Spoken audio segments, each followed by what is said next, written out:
Hello, thanks for joining me, astrologer Patrick Arundell, for your astrology overview for week commencing the 26th of May.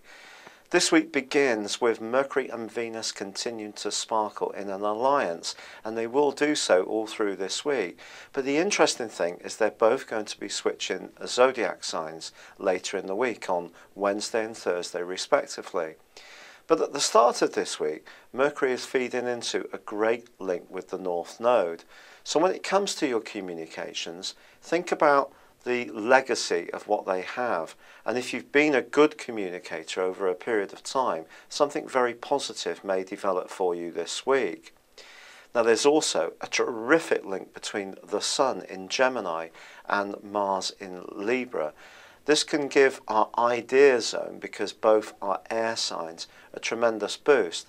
So a lot of debate can go on, and there can also be some sporty activities, or you can have the desire to be a bit more active, and engaging with friends in a sociable way is also going to be boosted hugely by this.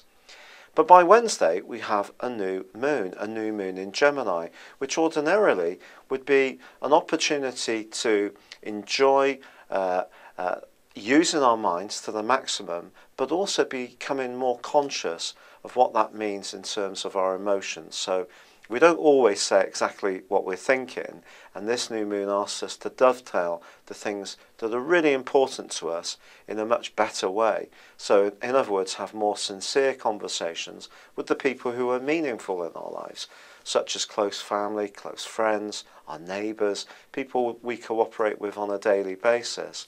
The niggle on this particular quarter moon is that it does square up to Neptune, the planet of confusion, or potentially of confusion, in this particular square.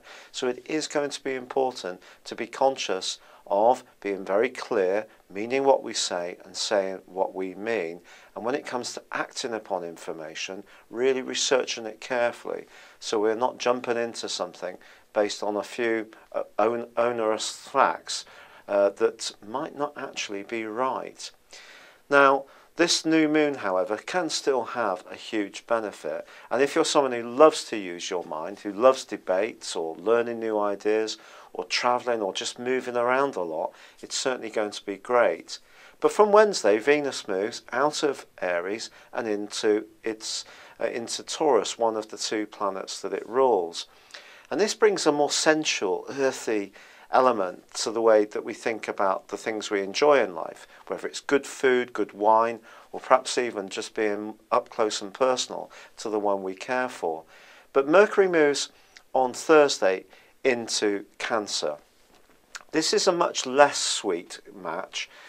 Mercury in Cancer can see us being a bit subjective in terms of our thinking, and that's why, going back to this issue with Neptune, the confusion that can cause, in the next 21 days we need to work hard to make sure that we're not hearing what we think we want to hear.